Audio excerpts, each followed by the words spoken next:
Bienvenidos al episodio número 20 de Psicólogos en el Mundo Real. Hoy vamos a estar hablando de honorarios y la generación de ingresos extra por fuera de la clínica. Hay un montón de preguntas, un montón de dudas que surgieron en la comunidad de Instagram y que las vamos a abordar en el episodio de hoy. Empezamos.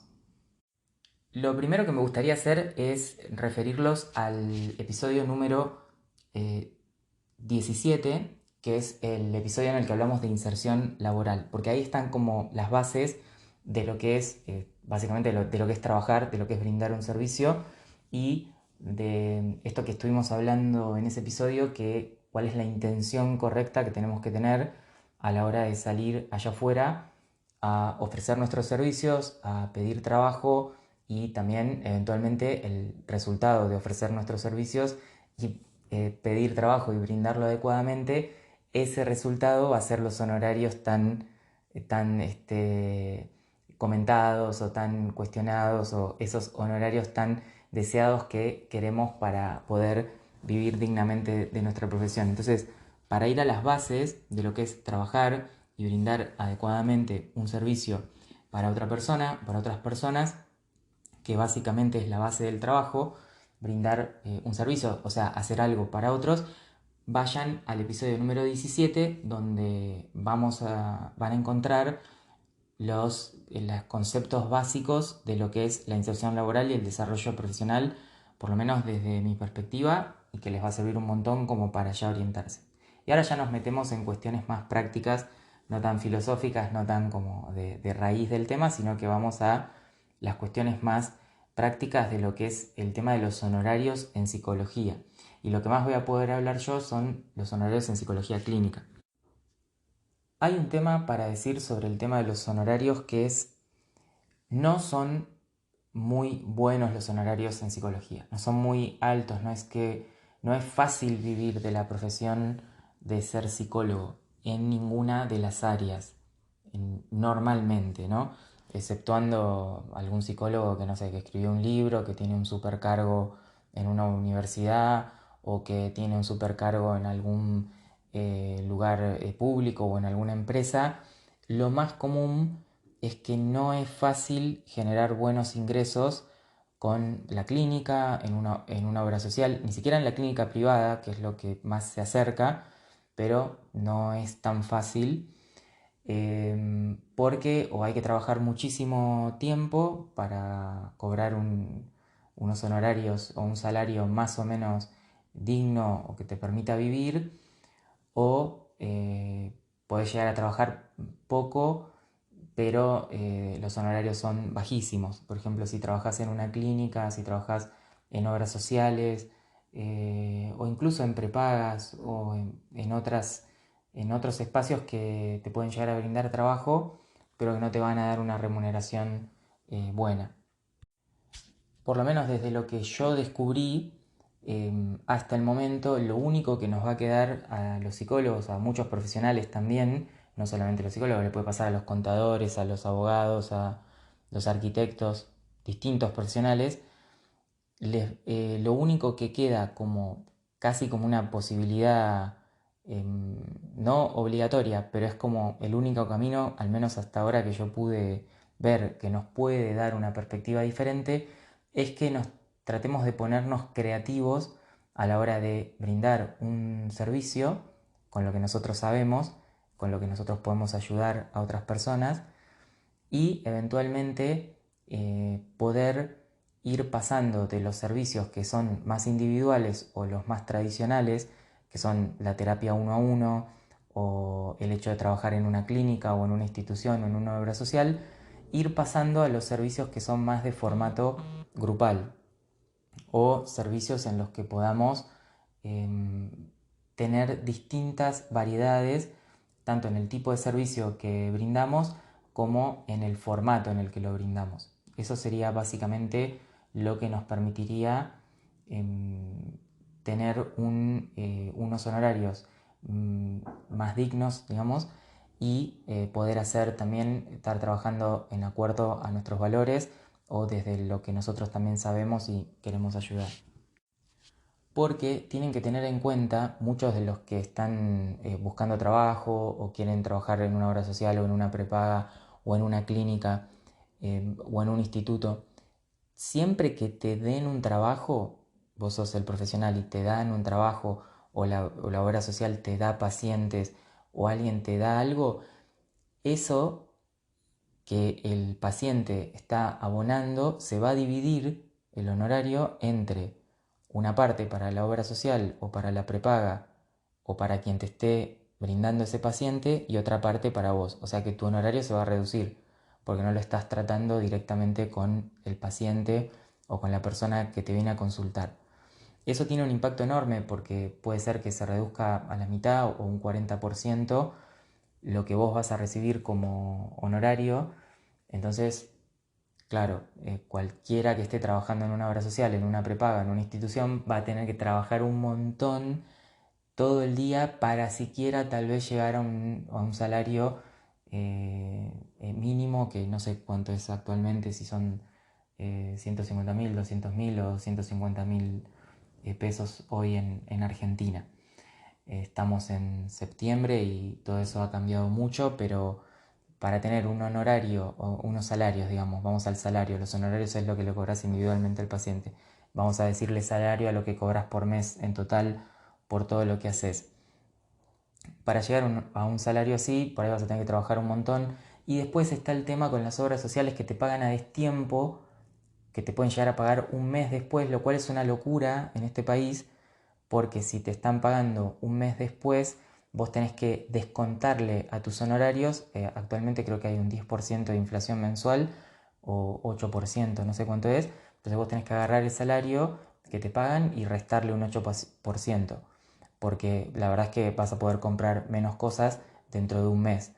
Entonces es una situación muy problemática cuando uno ingresa a un equipo o ingresa a una obra social o está trabajando para otro como psicólogo, porque normalmente, y ni les cuento en acompañamiento terapéutico y ese tipo de cosas, normalmente el honorario percibido es muy poquito, se cobra a destiempo y la pérdida de poder adquisitivo en el medio es enorme.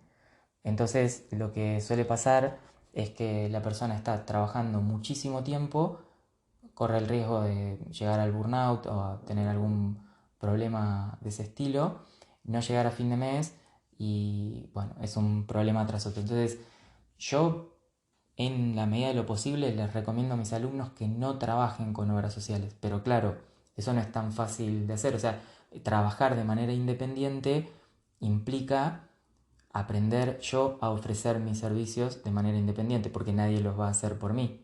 No va a estar la obra social para darme pacientes, no va a estar un equipo para darme pacientes o no va a haber una prepaga que me va a contactar con pacientes, sino que lo voy a tener que descifrar yo.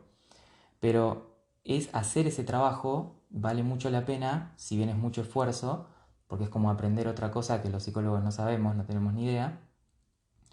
Pero lo cierto es que siempre que trates de trabajar en relación de dependencia o en una prepaga, en una obra social, vas a cobrar muy pocos honorarios y encima hay que ver cuándo te los van a pagar. Entonces, como el tiempo es minuto a minuto en Argentina, estás siempre perdiendo poder adquisitivo y es muy difícil salir de esa situación además. Por eso quería hacer esta introducción antes de meterme a responder las preguntas que surgieron, que tiene que ver con mandarlos al episodio número 17 para conocer lo que sería la esencia, si se puede decir así, del desarrollo profesional, y después decirles todo trabajo que hagan como en relación de dependencia o que alguien les brinde los pacientes o el trabajo a ustedes, va a estar muy reducido el honorario, como la obra social, la prepaga, o sea, excepto que lleguen a una empresa y se dediquen, logren el puesto de gerente de recursos humanos de una empresa. Que eso hay muy poquitos psicólogos que les gusta o que hacen eso o que han tenido esa carrera en el mundo más empresarial. Y si llegas a gerente de recursos humanos, bueno, vas a estar en blanco, con una buena remuneración y todo lo que muchos en el mundo de la psicología querrían. Hay que ver si querrías estar dentro de una multinacional con todas las presiones que eso implica y demás. Pero bueno, suponete que estamos hablando del tema de salarios nada más, porque después hay otras cosas, que son las condiciones en las que voy a trabajar, si son las que quiero o no, más allá de que el salario sea muy muy bueno.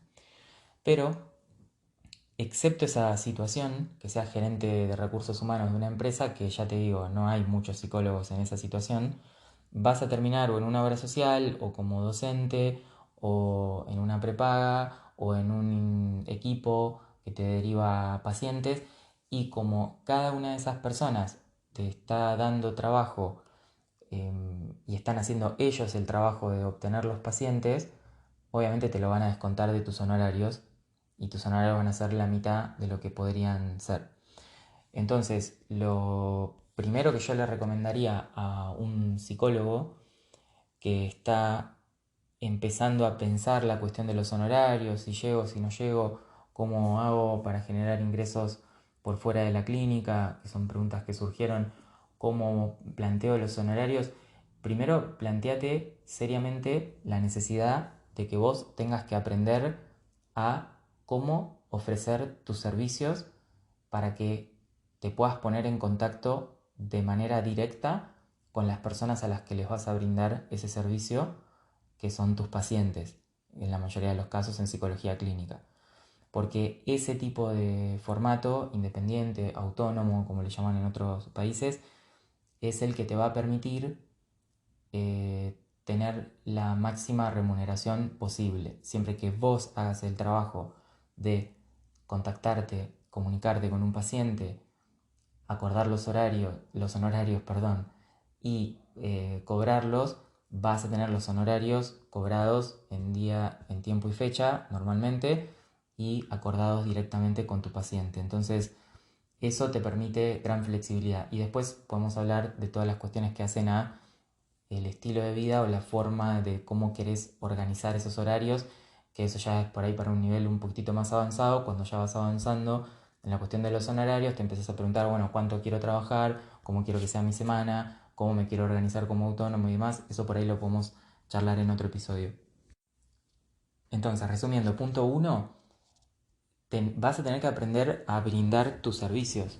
Vas a tener que aprender a vos obtener y contactar a tus pacientes o a las personas a las que les vayas a brindar tu servicio en el caso de que no sea de psicología clínica. Y para eso vas a tener que aprender cuestiones relacionadas con el marketing, que el marketing no es ni más ni menos, muchas veces suena como una palabra rara dentro de la psicología. Por eso yo les decía en el newsletter, donde les doy algunas ideas para aquellos quienes quieren tener presencia en redes, que estas son cosas que no se hablaban en psicología, o de hecho tal vez no se hablan todavía. Se hablan hace muy poco tiempo, se está empezando a mencionar la importancia de los honorarios, el tema de los honorarios, y se está empezando a tomar conciencia de esto.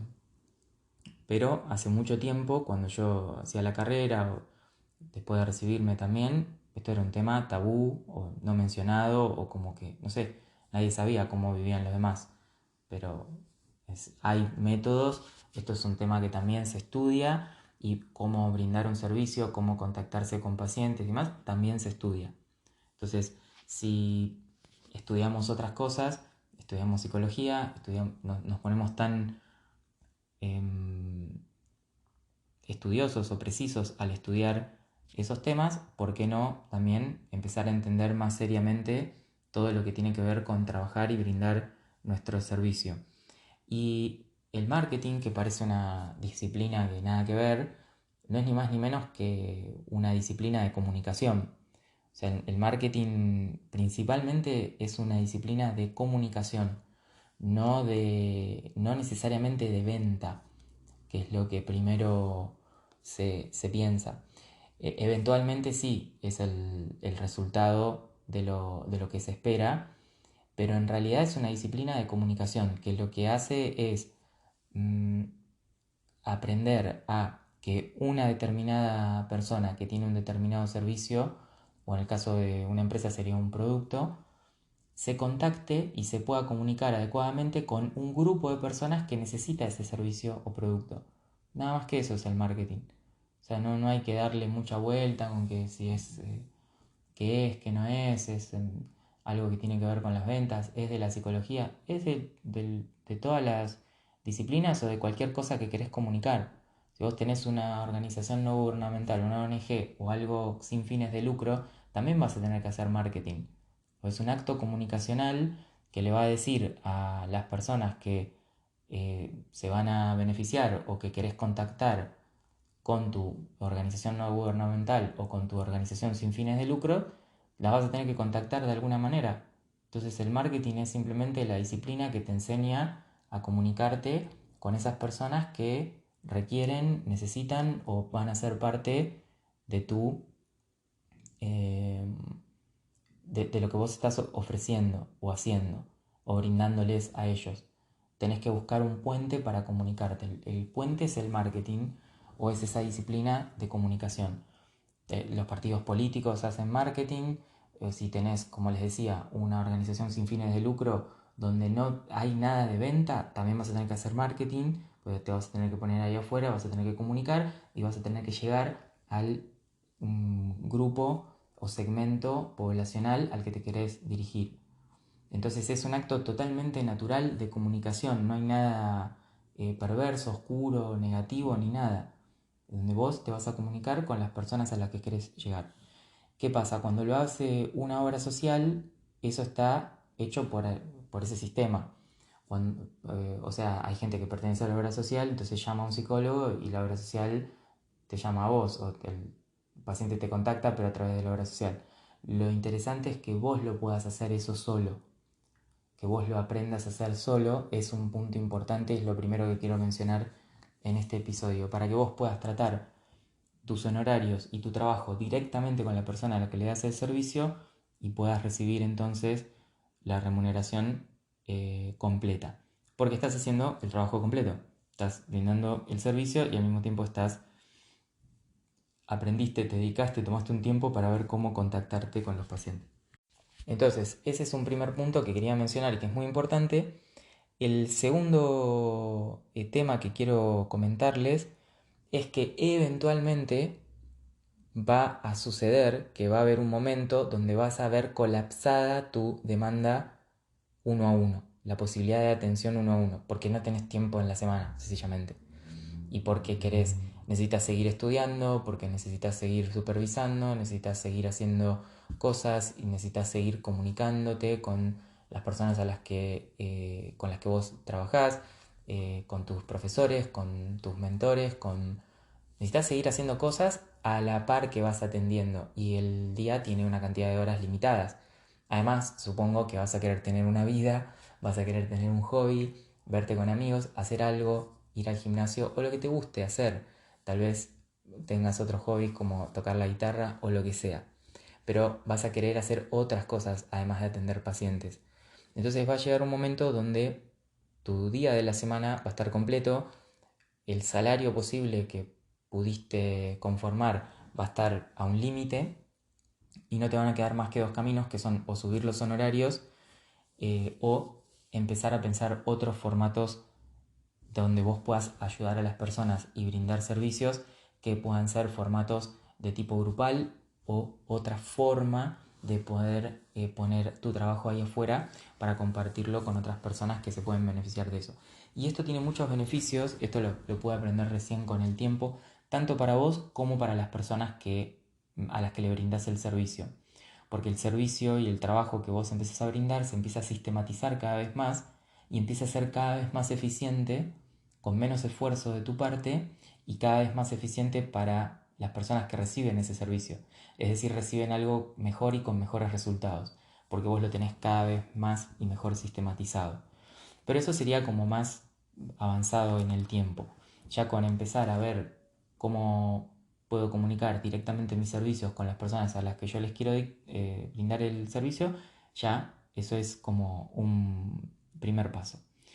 Bueno, espero que te sirva estas ideas. No termina el podcast aquí, seguimos porque hay varias preguntas que quedaron, pero estas son las dos ideas principales que quería comunicarles para que lo puedan tener en consideración porque yo sinceramente no he encontrado un lugar que te permita ingresos estables y dignos o significativos para el estilo de vida que uno puede necesitar, em, que no sea el trabajo autónomo o el hecho de brindar el servicio de manera independiente, con todo el perfeccionamiento que eso implica. Porque siempre que caigas en una clínica, como te decía, bueno, incluso en la universidad siendo docente también, o ese tipo de cosas, te pagan 2 mangos, la verdad. O sea, se paga muy poco. Tenés que tener un súper ultra cargo y no sé, 20 años de antigüedad para como docente cobrar no sé cuánto.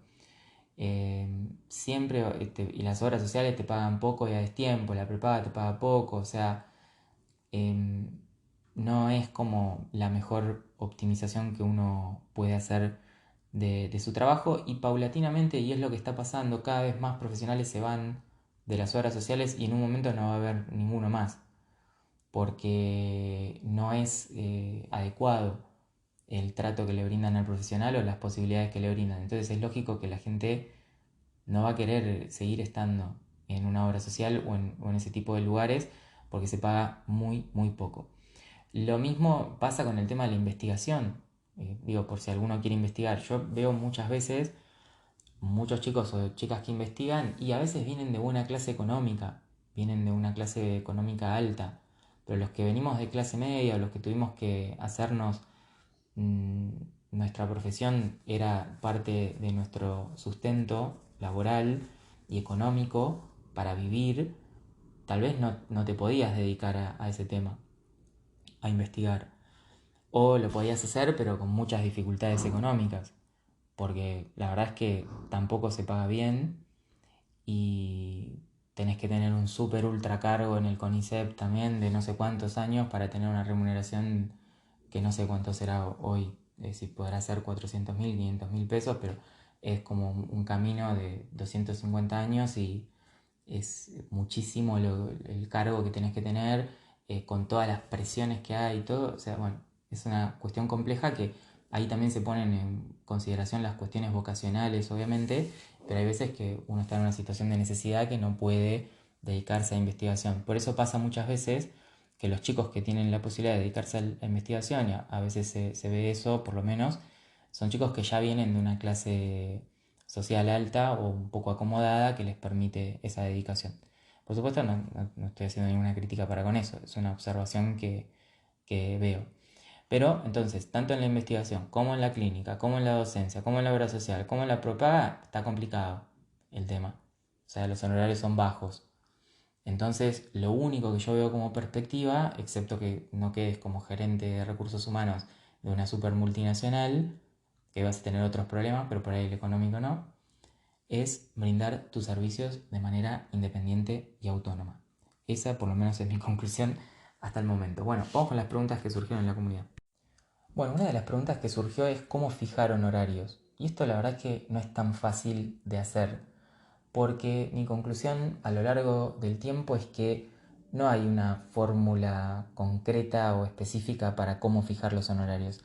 Uno de los seguidores en Instagram me preguntó si tiene que ver con la formación, con la experiencia, con la zona desde donde se brinda el servicio.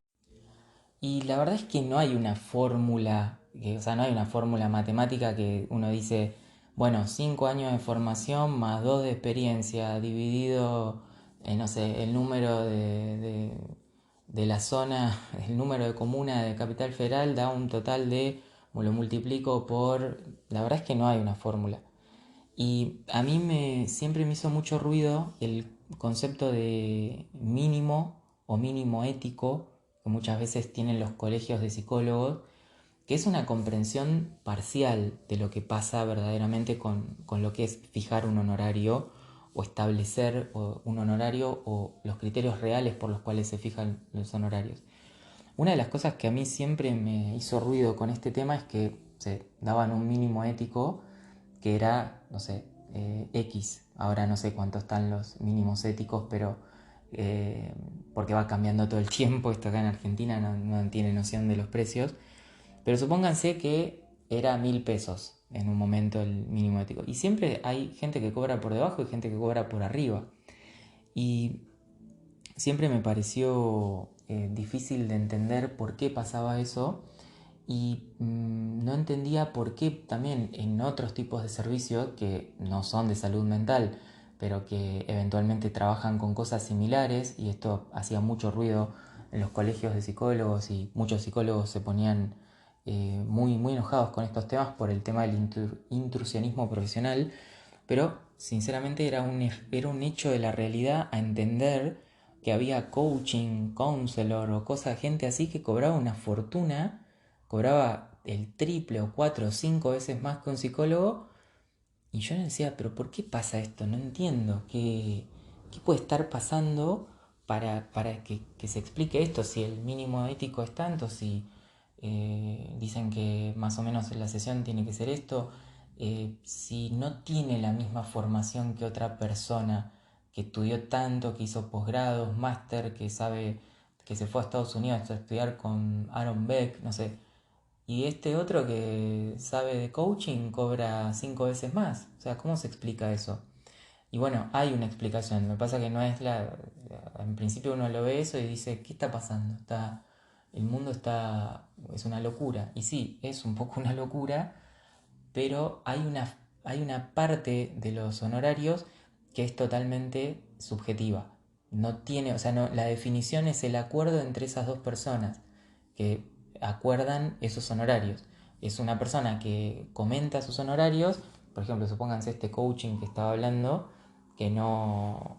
Cuidado, yo estoy muy en contra de que un coaching que no sabe nada de psicología aborde un problema de salud mental, porque puede hacer un desastre. Lo que quiero decir es entender el fenómeno de los honorarios, más allá de el poco conocimiento técnico que tenga esa persona. Pero es una persona que fija honorarios y en muchos lugares se fijan honorarios, aunque no sean psicólogos basados en evidencia y demás. Entonces el tema es como entender qué está pasando ahí. Y hay un momento, cuando me puse también a leer más cuestiones que tienen que ver con el marketing y esos temas, entendí que había una parte subjetiva. Eh, entonces, miren, se me ocurrió este ejemplo para a ver si sirve para contar esta parte como más subjetiva a la hora de fijar los honorarios o el valor de algo. Imagínense una pelota de fútbol toda rota, sucia, que está ahí tirada, pinchada, que se le salió toda la parte como del cuero o de lo que sea, que el plástico que la recubre, está toda rota. Es una pelota que está ahí tirada en un charco y yo les pregunto qué valor tiene esa pelota. Probablemente nada. Pero si alguien, a un fanático del fútbol, a mí no me... pero ahí está también la cuestión más subjetiva de los honorarios. Porque a mí me pueden decir que esa pelota la usó Messi o Maradona y para mí yo no voy a comprar esa pelota. Pero otra persona, fanática del fútbol, de Messi o de Maradona, ¿qué valor le va a asignar a esa pelota que hasta el momento era una pelota que estaba para tirar a la basura? No sé, por ahí le asigna un valor altísimo y de hecho pasan esas cosas, que a veces se vende o que yo nunca entendía tampoco por qué se daban esas compras. Digo, la gente está loca, ¿por qué compra una remera que está toda sucia, toda tirada, que la firmó Maradona con una virome? Y bueno, porque tiene un valor subjetivo, aunque no tiene ningún eh, valor el pedazo de tela ese que está viejo, usado y demás. Entonces acá pasa una cosa similar y nos permite entender esa parte más subjetiva de los honorarios. ¿Por qué una persona está dispuesta a pagarle a alguien que no estudió nada o estudió poco o estudió algo de coaching o una carrera alternativa así, un honorario muy muy alto respecto de lo que le podría preferir pagar a una persona que le dice que tiene tres máster y igual no le quiere pagar? ¿Por qué pasa eso? O sea, ¿por qué se da esa situación? Bueno, porque es toda una cuestión subjetiva y de percepción. O sea, no tiene que ver con la cantidad de máster que una persona haya hecho lamentablemente, con la cantidad de formación que una persona haya hecho, lamentablemente, ni con la cantidad de experiencia, sino que es una cuestión subjetiva y de percepción. Si esa persona, por algún motivo comunicacional del otro, le asignó que esa persona tiene un conocimiento que le va a ayudar y lo comunicó mejor, eso puede valer más porque es lo percibido y lo subjetivo. No hay una métrica basada en cantidad de másters o en cantidad de experiencia. Por supuesto, acá la contrapartida, lo importante es tener la cantidad de máster, lo que quieran estudiar, o sea, estudien, tengan experiencia, eh, todo lo que hay que hacer, pero hay una parte que es percibida, comunicacional, subjetiva, que a nosotros se nos escapa totalmente, a los psicólogos, excepto que empecemos a tratar de entender y estudiar este tema, que es un fenómeno que ocurre en la realidad, porque son cosas, y eso es lo que nos desespera muchas veces. Yo me digo, ¿cómo puede ser que yo estudié esta carrera, estoy haciendo posgrado, esto, y estoy cobrando 2 mangos o no entiendo? Para gente que está de otro país, 2 mangos es como, acá decimos en Argentina, muy poco dinero. Eh, y otra persona está cobrando un honorario tan alto y no estudió ni la mitad que yo. ¿Qué está pasando? Pero bueno, entendiendo esto, lo puedo entender, le puedo dar como una comprensión y no me afecta tanto y puedo entender también cómo mejorar, cómo comunicarlo yo. Pero lamentablemente no es por cantidad de formación. O sea, si vos a una persona le decís que tenés 3 másters y que por eso le vas a cobrar más, y esa persona no sé si va a estar tan feliz tampoco, la persona a la que le vas a brindar el servicio. Está muy bien que valides eh, lo que vos sabés o la experiencia que tenés y lo comentes, pero hay otras cosas que se ponen en juego para establecer los honorarios y los valores de las cosas. Uno es la parte esta más subjetiva y hay otra que es un poco más objetiva, que es la capacidad que tiene aquello que yo estoy haciendo para resolver el problema o la necesidad de la persona a la que estoy tratando de ayudar. Entonces va a tener que ver con la solución o con el servicio que yo brinde, que sea realmente efectivo y eficiente para esa persona.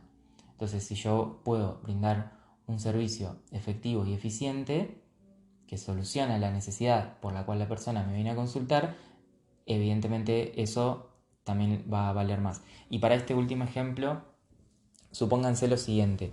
Supónganse que ustedes tienen, porque hay que pensarlo esto como verlo en la realidad y ver qué pasa, cómo toman las decisiones las personas y nosotros también. Porque vamos a hacer este ejemplo, a ver si se entiende esto último. Estoy como mezclando varias cosas, pero creo que va a quedar en limpio todo lo que estamos viendo. Les van a quedar las ideas. Em, Supónganse que ustedes tienen un problema mm, tienen un problema, ¿no? O sea, una necesidad que necesitan, valga la redundancia, cubrir, atender. Tienen un dolor de muelas por una muela de juicio. No sé si en otros países se dice igual muela de juicio. Bueno, son las que están atrás de todo. Y tienen un dolor por ese tema y necesitan a alguien que los ayude a resolver el dolor de la muela de juicio. Y bueno, tienen ese problema. Eh, si ustedes van a buscar, tienen ese problema, entonces van a buscar a alguien que tenga una solución para sus problemas, ¿no? Justo puse un ejemplo médico, es medio complicado, pero bueno. Ese no lo tenía anotado en las notas del podcast, lo que estoy contando ahora. Em, pero supónganse que van a buscar entonces a alguien que resuelva ese problema y encuentran un odontólogo que tiene 4 másters, 4 especializaciones no sé, máster en odontología sanitaria en España, máster en odontología en Estados Unidos, posgrado en odontología general y clínica en Londres. Y dice, wow, cuántos títulos, cuántas... Bien, es una persona que voy a considerar a ver si me puede ayudar. Y luego ven a otro que es un odontólogo que por ahí tiene el título de odontólogo nada más, o incluso podría pasar la situación, lo cual no es correcto porque eso va en contra de la ley, que no se puede brindar un servicio de salud sin tener un título, pero podría pasar la situación que encuentren a un profesional que vamos a decir que es odontólogo pero que no tiene posgrados y que tiene un blog o tiene un espacio donde él se dedica específicamente en distintos congresos, en lugares, puede ser en las redes sociales actualmente se dedica a trabajar el tema de las muelas de juicio. Es especialista en el tema de las muelas de juicio y en el dolor que producen y en cómo ayudar a las personas para lidiar mejor con ese dolor y para que la dentadura no se vea afectada por el dolor de la muela de juicio ni que se vea afectada la estética de la dentadura, si fuera también una preocupación del paciente, y es especialista en eso. Entonces yo les pregunto a ustedes, ¿a quién van a elegir como odontólogo si tuvieran el problema de las muelas de juicio y la preocupación por los que la muela de juicio les puede hacer en tanto dolor y en tanto la estética dental y todo lo que pueden tener como preocupación? ¿Van a ir al odontólogo que tiene 4 o 5 máster? ¿O van a ir al odontólogo que no tiene tantos máster, pero es especialista en dolor de muela de juicio e incluso le van a pagar más a ese que tiene menos máster? ¿Qué les parece que va a pasar? Y probablemente, no sé cómo van a tomar la decisión de los que están escuchando esto, pero probablemente se van a inclinar por el profesional que sea especialista en las muelas de juicio, porque es lo que me está pasando. Y el otro, no sé, por ahí sabe, seguramente los másteres están buenísimos, pero no sé, no lo identifico bien. Entonces, la cantidad de formación, no o la cantidad de máster, así como voy acumulando máster y acumulando más, no necesariamente va a tener que ver con el honorario que yo puedo fijar. Porque la verdad es que en rigor no tiene nada que ver. Porque el honorario es fijado por el que va a eh, consumir el servicio, en rigor. O sea, si yo creo que por tener 4 másters mis honorarios valen X, lo puedo creer, pero de verdad eso va a ser una realidad cuando haya del otro lado un paciente o una persona que quiera trabajar conmigo por esos honorarios. Entonces yo no voy a poder necesariamente hacer ese tipo de cálculos y no se los recomiendo que lo hagan. Sí les recomiendo que estudien, que se formen, que hagan posgrados, que hagan máster y que tengan experiencia, todo. Pero que al mismo tiempo entiendan bien cómo la gente toma decisiones, porque no toma decisiones por cantidad de máster, ni tampoco la gente te quiere pagar más por cantidad de máster que vas acumulando. Entonces cuidado con este tema, porque puede llegar a generar muchísima frustración e impacto en los profesionales cuando no lo comprenden, cuando ven que la gente se comporta de una determinada manera, cuando ven que los máster no son tan valorados como parecía y que yo digo, ¿qué está pasando? O sea, porque yo hace como años que estoy estudiando y pienso que esto alguien va a venir a valorar todo el esfuerzo que estoy haciendo. Y lamentablemente no es esa la... Sí lo van a valorar, pero vos tenés que ver cómo comunicar bien tus honorarios, tu servicio, lo que vos haces, para que sea pertinente para la persona que lo va a valorar, que es el otro. Por eso acá vamos a la base de lo que veíamos en el episodio 17, que trabajar es brindar un servicio para otro, no para mí. Entonces yo tengo que ver lo que es valioso para el otro, que es el que va a querer y va a buscar y va a intencionar para trabajar conmigo. Ese es como el primer cambio que tengo que hacer. Si no, pienso que, bueno, yo como que estoy haciendo algo que es lo que yo creo y después que el resto lo tiene que valorar y lamentablemente eso no pasa. Entonces, los criterios, a mi entender, o sea, comúnmente se piensa que son esos. El mínimo ético, la cantidad de formación, la experiencia, la zona. Para mí no son esos específicamente. Si la formación si se requiere legalmente, ¿sí? O sea, si vos estás en un determinado distrito, lugar que te requiere la, para tu ejercicio legal una determinada formación, título, como es el caso de Argentina, la licenciatura en psicología, entonces vos lo tenés que tener eso, porque es una obligación legal. Pero luego, si vos vas a creer que porque vas a hacer muchas formaciones o máster, eso va a poder establecer tu honorario, bueno, yo te diría que lo revises porque eso puede que no vaya a pasar. Entonces, eh, lo que acá yo te diría es, al que me preguntó, que creo que fue, no me acuerdo qué compañero que siempre comenta la cuenta, no me acuerdo el nombre ahora, pero el que preguntó de los criterios para establecer la base de lo que se debe cobrar y eso, yo les diría, no tomen en consideración esto de los mínimos éticos porque eso es un valor que, ¿quién lo puso ese valor? No sé, es una cosa como referencial, no sé, pero no tiene nada que ver con lo que estamos hablando. Es totalmente arbitrario. Lo tiene que poner además el colegio de psicólogos que no entiende nada de esto ni está mirando nada de esto. No tengan en cuenta solamente la formación porque eso no es algo que la persona que contrata el servicio puede valorar. Va a valorar lo que él quiere valorar. Por eso es lo que hablábamos de que brindar servicio es hacer algo para el otro. Entonces, ¿qué es lo que el otro va a valorar? Es lo que yo tengo que ver.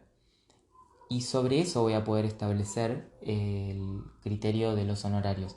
Y yo principalmente actualmente por lo menos lo pienso desde dos variables principales. Este valor que podemos considerar más subjetivo, que es el que tiene que ver con cómo la persona conecta con vos, para eso te tiene que conocer, obviamente, pero sería esa parte más subjetiva no sé, alguien quiere pagar una fortuna por una remera de Messi que usó hace 10 años y que es un pedazo de trapo que está ahí tirado, y uno dice, ¿por qué quiere hacer eso? ¿Está loco? Y bueno, qué sé yo, quiere, subjetivamente quiere hacer eso, quiere trabajar con vos, alguien, y alguien, un psicólogo cobra muy muy caro y quiere trabajar, y bueno, es peor onda con vos, quiere trabajar con vos, tiene buen feeling, buen rapport y quiere que vos seas su psicólogo. Bueno, es una cuestión subjetiva de eso que pasó ahí, esa conexión que hubo entre la persona que brinda el servicio y aquella que lo va a recibir. Y por otro lado, hay una parte, si se quiere, más objetiva, que es la capacidad que vos tenés para resolver el problema de la persona o de las personas a las que estás, con las que estás trabajando, que es tu capacidad de brindar servicio, de brindar una solución eficiente a aquello que esas personas están demandando de vos. Esa sería otra forma muy fuerte también para poder fijar los honorarios. Si yo me convierto en especialista del dolor de muelas y de la estética dental, como decíamos, voy a tener más capacidad para fijar y establecer mejores honorarios que alguien que no hizo ese trabajo de posicionamiento o de especialización. Pero bueno, acá como trabajando esto de desmitificar un poco cómo se fijan los honorarios. Espero que les sirva estas ideas. Son reflexiones, ¿sí? Son reflexiones de esto no es una ley o algo que hay que hacer así como dice Nico, porque si no, esto cada uno va a tener que ir viendo. Yo les cuento mis conclusiones de muchos años de experiencia ya y de poder haber brindado mi servicio, de trabajar con pacientes, con alumnos, de tener formaciones ahí afuera, de tener una cuenta donde publico contenido, de haber estado expuesto a distintos lugares, de hacer acompañante terapéutico, haber trabajado en equipo, en la universidad, como docente, haber tenido distintas experiencias. Hay otras cosas que no conozco y puedo estar equivocado y muchas de las cosas también las puedo cambiar más adelante. Pero actualmente esa es mi conclusión. No hay una fórmula específica. Lo mismo después surge otra pregunta, que era el tema de los aumentos de los honorarios. ¿Cómo aumentar? ¿Cuándo aumentar? Eh, ¿Cómo comunicarlo al paciente? Bueno, eso es otro tema. Pero no hay no hay una regla, no hay una ley específica de cómo hacerlo o cuánto aumentar ni cada cuánto. Evidentemente podés tener ciertas referencias que lo que yo les recomiendo, sobre todo viviendo en Argentina y mientras haya estos niveles de inflación, lo que se suele hacer es, algunos colegas lo hacen cada dos veces por año, otros colegas lo hacen 3 o 4 veces por año. Cuanto más sea la inflación, se va a tener que ajustar más frecuentemente en el tiempo, en un lapso de tiempo como de un año. Entre 3 o 4 veces al año ajustás los honorarios, que puede ser que lo ajustes en relación a la inflación, o como surgió también en la cuenta de Instagram que me preguntaban por el tema del dólar y demás, también podrías tomar como referencia algún valor del dólar, que es lo que muchas veces va acompañando más o menos los valores de la inflación. Porque si no, no tenés ninguna referencia. O sea, perdés totalmente, que nos ha pasado, este año nos ha pasado, el año anterior también, que era como, vos hablabas con un colega y le preguntabas, che, ¿cuánto estás cobrando? Tanto. Y ahora cuánto se está cobrando. Y el mes que viene cuánto se está cobrando. Y nadie sabe cuánto valen los honorarios de un psicólogo o de un médico, de nada. Cambia todo el tiempo y nadie entiende nada de cómo son los precios y empezás a perder noción de lo que tenés que cobrar, de lo que valen las cosas. Se vuelve una situación súper estresante porque nunca sabes si estás cobrando bien los honorarios o no. Ni sabes cómo aumentarlos ni cuándo. Entonces yo lo que les recomendaría con eso es tener 3 veces en el año más o menos para poder revisar los valores, ya haberlo planteado de antemano, porque vos cuando arranca el año en Argentina ya sabés que va a venir 100% de inflación. Ahora creo que estamos más del 100%, pero vos cuando te parás en el año, en enero, vos ya mentalmente ya sabés que va a haber inflación. Entonces vos podés agarrar y decir, bueno, si estos son mis honorarios en enero, en marzo va a pasar más o menos esto, vas viendo cómo va la inflación, pero en junio, julio va a pasar esto, en septiembre tal otra cosa y en diciembre tal otra cosa. Lamentablemente es así. Mientras un país tenga inflación, vamos a tener que manejarnos de esa manera. Y vos lo que podés hacer para que no sea tan difícil de comunicar al paciente, igual no es difícil porque todos los pacientes lo entienden esto. Evidentemente hay algunos pacientes que pueden estar pasando una situación económica más difícil o más holgada, más resuelta la parte económica y no tienen ese problema, pero todos lo comprenden. A mí no me pasó nunca que un paciente me diga, no, ¿cómo? Me vas a aumentar. Todos comprenden que estamos viviendo en un país que tiene este problema y no es difícil la comunicación. Pero lo que podés hacer para la chica que preguntaba esto es como ya preverlo de antemano. Entonces decirle, bueno, mira, mis honorarios son estos, tené presente que en tal momento del año y tal otro momento del año se hacen pequeños ajustes en relación con la inflación y demás, y ahí yo te los voy a comunicar y cuando llegue ese momento del año va a ser mucho más fácil comunicarlo porque ya lo dijiste antes. Y como te decía, puedes tomar como referencia tanto el dólar como lo que va variando la inflación y demás, para intentar no perder poder adquisitivo. Lamentablemente siempre igual se termina perdiendo porque las cosas terminan subiendo en un momento que no te lo esperás, entonces siempre terminas perdiendo dinero, pero bueno. Después también me preguntaban por el tema de la caja de psicólogos, que es como el gran terror cuando uno empieza porque sale una fortuna y la verdad es que lo que te brinda es poco y nada. Hay algunos colegas que si se ponen a hablar con ellos te van a decir, no, bueno, yo tuve una jubilación que hoy son, no sé, 200.000 pesos, por ejemplo, pesos argentinos estoy hablando, ¿no? Pues estoy escuchando afuera a pensar que es mucho dinero y no, pero bueno, tengo una jubilación gracias a la caja y sí, pero eso es más como en una lógica de profesional más de otra época ya. Yo no es lo que más recomendaría hoy, porque vos tenés que tener o sea, vas a lograr una jubilación de 200.000 pesos, ponele hoy habiendo aportado un montón durante muchos años que podrías haber hecho otras cosas.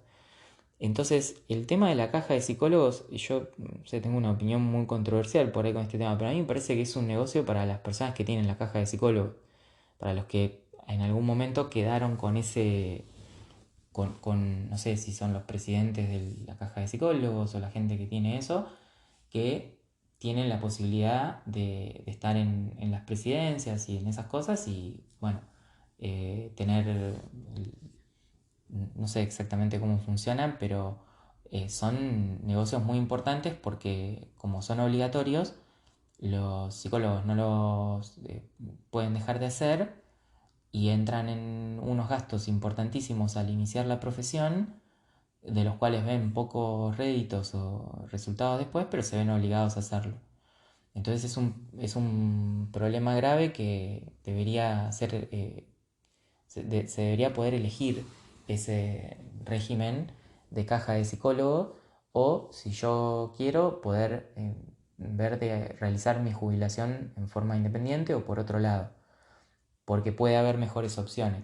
Y ahí dejo como una pequeña línea que es em, tratar, así como nos educamos en psicología y somos tan obsesivos con estudiar la psicología, la filosofía de las ciencias, tratemos también de ver que hay otras disciplinas, como les decía recién, del tema del marketing, por ejemplo, que es algo que ahora se está hablando más, pero hace un tiempo era algo que no se nombraba para nada, y también lo que hoy se conoce mucho como educación financiera, que hay muchas personas, hay muchas cuentas en Instagram, muchos espacios digitales que empiezan a comunicar esto cómo sería, el tema de las finanzas, cada vez se democratizó más. Antes el tema de las finanzas o de las inversiones era algo que solo podía hacer una persona con muchísimo dinero, que era inimaginable para la mayoría de las personas.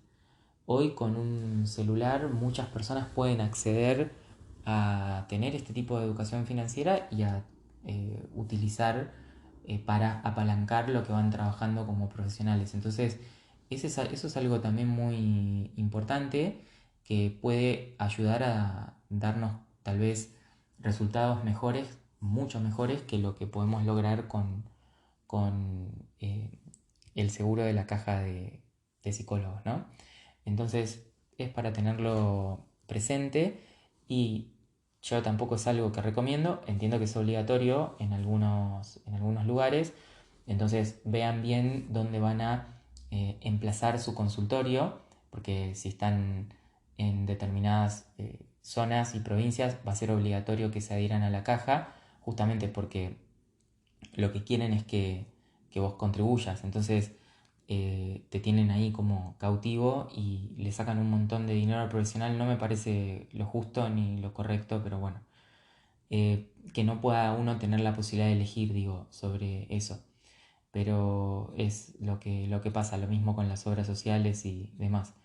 Hace tiempo que viene esta lucha, esta bronca de parte de muchos profesionales que no quieren estar en la caja y ver cómo hacemos para trabajar desde otras zonas o de otros lugares donde eso no sea una obligación. Por eso hay mucha concentración de profesionales en Capital Federal, Buenos Aires Capital Federal, que no tiene ese requisito como obligatorio y la matrícula tampoco sale tanto y demás.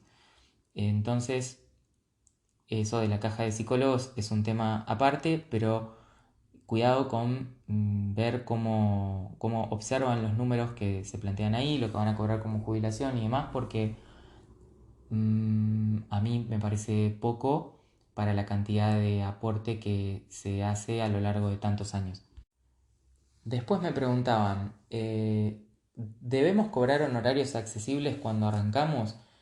Y esto ya un poco lo había empezado a responder por Instagram y yo dije que no me parecía que eso fuera la mejor idea, si bien es lo que yo hice y empecé cobrando casi nada, porque uno en general arranca con muy poca seguridad de lo que está haciendo y es lógico que no le salga poner un honorario alto, le da no sé qué, está recién empezando y eso no me parece mal, porque a veces te sentís más cómodo cobrando un honorario que vos sepas que lo que estás brindando es lo que vos podés brindar. Entonces cuando arrancás es muy típico que uno se sienta un poco inseguro, que se sienta que no puede brindar buenos resultados o que no puede brindar buenas herramientas o que todavía está recién aprendiendo. Entonces no me parece mal bajar los honorarios para que no se sienta tanta presión en lo que estoy trabajando, ¿no? Porque si no es como una fuente de estrés más. Estoy cobrando un montón, no sé lo que estoy haciendo, no sé si estamos avanzando bien y como que no me parece adecuado. Así que si quieren como regular y poner un honorario más o menos accesible cuando arrancan, a veces me parece bien y está bueno para nosotros sentirnos más cómodos. Pero lo ideal es no poner un honorario muy, muy, muy bajo porque eso trae problemas también en el tratamiento. Esto es algo que después lo vamos a charlar. Voy a dictar una clase especial si les gusta este tema y si quieren ahí dar un pasito más y irse con herramientas, con cosas prácticas para aplicar. La idea era dar una clase sobre el tema y ahí vamos a ver qué efectos tiene en el tratamiento, pero hay ciertos riesgos que pueden no ser muy proterapéuticos cuando el honorario es muy muy bajo en las terapias. Entonces yo regularía para que el honorario esté en una situación más o menos razonable, tanto para vos, como vos te sentís brindando el servicio, como para lo que puede pagar el paciente y está de acuerdo a pagar el paciente. Así que bueno, después alguien me preguntaba, ¿se puede fijar el honorario en dólares y acomodarlo con inflación?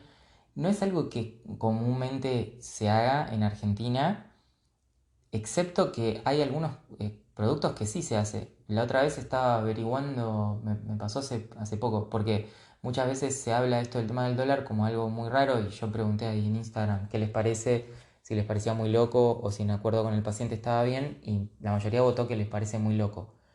Pero no es tan loco, tampoco. O sea, el otro día estaba averiguando por una silla de escritorio. Les cuento una anécdota entre paréntesis. Porque me duele un poco la espalda, la silla que tengo es un poco vieja, no es muy buena, no es ergonómica. Bueno, estoy averiguando. Y hay algunas sillas que tienen un precio como un poco más cara que otras. Tenés sillas más comunes, bueno, tenés de todo tipo de sillas. Entonces averigüé en un local que es específico de sillas de escritorio y me pasaron el precio en dólares. Yo le decía, ¿y cuánto es en pesos? No, a tipo de cambio oficial, no me acuerdo qué me dijo. Creo que el oficial. No, me dijo al paralelo, al tipo de cambio paralelo. El oficial había sido otra cosa. Me dijo al tipo de cambio paralelo o el que nosotros llamamos blue.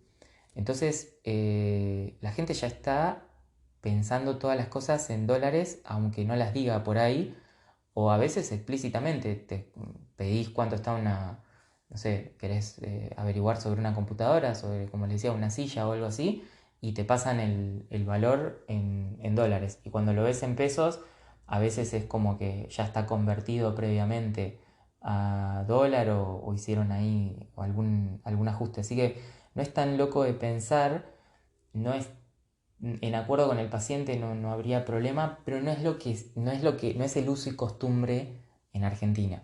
O sea, todos los argentinos nos manejamos en pesos, cobramos en pesos y ofrecemos nuestros servicios en pesos a otros argentinos que también cobran en pesos y demás. Mientras la moneda nacional sea el peso y demás, eh, creo que corresponde y está bueno usar el peso como moneda porque es la que tenemos.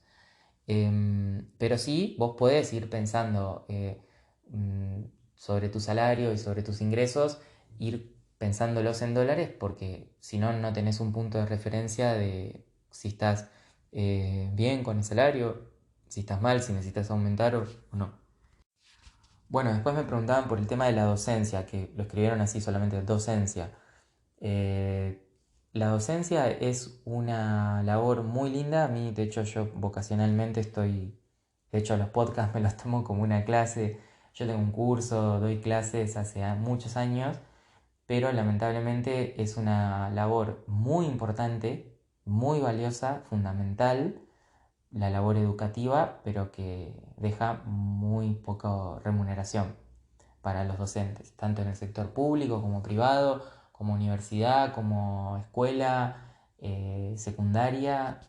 Esa es mi experiencia. Entonces, también está esa complicación. Después me preguntaban, ¿se puede poner la matrícula en Instagram? ¿Es conveniente? Esto es una pregunta que va más por cómo comunicarse en redes y demás. Sí, no pasa nada. O sea, no sé quién te dijo que no era conveniente. No pasa nada. No tenés por qué querer ocultar la matrícula. Puede ser algo que sea un índice de credibilidad y de algo positivo. Pero tampoco te creas que tu Instagram cuando recién arrancas lo van a ver miles y cientos de millones de personas. La verdad es que a veces uno cree que tiene como una visibilidad en redes que es menos de la que realmente tiene. Así que yo te diría, no te preocupes por eso y si querés poner la matrícula ponelo, si no, no. Bueno, después me preguntaban qué pasa con cuando los psicólogos quieren estar ahí en redes y se arman un Instagram que parece de divulgación, que hablan todo técnico para otros psicólogos y no se logran comunicar bien con potenciales pacientes. Así que eso lo abordo en el newsletter. Te invito a que vayas a leer el newsletter del día de hoy, donde ahí mismo comento cuáles son los dos errores típicos que suelen tener los colegas cuando se quieren poner ahí en redes y se arman una cuenta, normalmente de Instagram, porque ya no se usan más por ahí los blogs o los foros o las cuentas de Facebook que están como casi muertas. O puede ser de TikTok hoy en día o una cuenta de YouTube, si es más de los videos y eso, pero suelen cometer siempre los mismos errores, así que esos dos errores típicos los comento en el newsletter, lo pueden leer ahí, que ya lo sistematicé y lo armé todo prolijito ahí. Bien, y por último quedaba la pregunta, quedan dos preguntas o dos comentarios. Una en relación al pago simbólico, que era como, me decían que era como el pago que hace alguien con pocos recursos económicos. Está bien, eso yo lo había preguntado como a qué se refería esa cuestión. Y eso me decía esta persona que cada uno podía organizar y totalmente, vos podés tener a una parte de los pacientes que sepas que te pueden abonar y si vos después querés hacer algunas cobrándoles, ¿no? Y si vos por algún motivo después querés hacer, lo cual está bueno, acciones puedes hacer acciones de caridad o de ayudar a personas con pocos recursos o querés ir a hacer una labor así de contribución comunitaria, entonces vos podés utilizar los recursos que ganaste con aquellos pacientes o personas con las que podías trabajar con tu servicio y la parte de tu servicio eh, paga y podés luego ofrecer tu trabajo en forma no remunerativa o en forma comunitaria eh, con con otro sector de la población para ayudar y más eso ya va en cuestión de los valores de cada uno, lo que quieran hacer, pero eso es totalmente posible. En el caso de todas formas que alguien pague muy poquito, está bueno que sea también como acorde a lo que pueda pagar en tal caso. O sea, que no sea que pague muy poquito y que de repente por ahí sí podía pagar más, pero quedó como pagando muy poco, porque eso, como les decía, puede tener influencias en el tratamiento, porque como para la persona no le cuesta el tratamiento, es muy difícil que se comprometa con todo el proceso terapéutico. En general suelen pasar esas cosas. Que bueno, después si armo la clase vamos a profundizar sobre esos problemas. Y la última pregunta es algo que mencioné al principio del podcast, que es el tema de los ingresos por fuera de la clínica. Y bueno, los ingresos por fuera de la clínica evidentemente también van a tener que ser una labor independiente, como les decía al principio del episodio, a mi entender por lo menos. O vas a tener que estar trabajando en relación de dependencia en otro lado. Entonces puedes tener tus pacientes y puedes ser docente, o puedes tener tus pacientes y puedes trabajar en una empresa o haciendo test o algún tipo de evaluación psicológica. Pero va a tener que ser por fuera. Yo lo que recomiendo es que ustedes brinden un servicio por fuera de la clínica a otras personas que puedan beneficiarse de sus servicios y también ir pensando esta posibilidad de brindar servicios en formato grupal, que hay muchas terapias basadas en evidencia y en el curso que yo dicto comentamos una en particular que es activación conductual, pero hay otras como puede ser el protocolo unificado de Barlow, o hay muchos protocolos que pueden ser utilizados y brindados en formato grupal y esto permite mucha flexibilidad al terapeuta para brindar sus servicios en distintos formatos, no solamente en el típico uno a uno.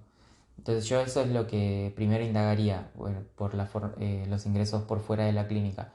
Y probablemente esa sería la combinación óptima. O sea, el profesional que brinda sus servicios uno a uno con pacientes y luego tiene otra parte de sus servicios que son brindados uno a N, por decir así. O sea, uno a un grupo de personas, ya sea por un protocolo, por una formación, por un determinado servicio que atiende una determinada problemática en particular.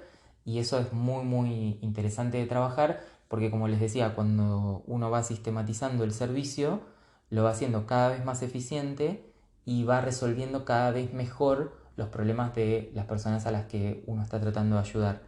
Entonces se benefician las dos partes, tanto el profesional como aquellos que reciben el servicio, porque cada vez está mejor sistematizado. Y en cambio, cuando uno brinda el servicio uno a uno, no existe tanto esa sistematización, o en general no se hace, aunque también deberíamos sistematizar el trabajo uno a uno en la medida de lo posible, sin perder esto de lo que hablábamos en el episodio 18, que es la personalización de los tratamientos. Nunca perder de vista eso, que el tratamiento tiene que ser personalizado. Bueno, muy bien, llegamos hasta aquí. Creo que quedó bastante largo el episodio sobre honorarios y generación de ingresos por fuera de la clínica. Espero que les haya gustado este mix entre los comentarios sobre los honorarios, sobre cómo se fijan los honorarios, la generación de ingresos por fuera, con esto del servicio 1 a 1, 1 a N, y también habiendo respondido las preguntas y respuestas de la comunidad, que por cierto, gracias por participar. Ya en la semana que viene me voy a poner en contacto con ustedes nuevamente para que charlemos. Me gusta esto de hacer los episodios con un feedback con ustedes para saber qué es lo que están necesitando y exactamente poder ahí que tengamos esta charla semana a semana y estos podcasts semanas a semana que den ahí en los temas que más están necesitando en este momento.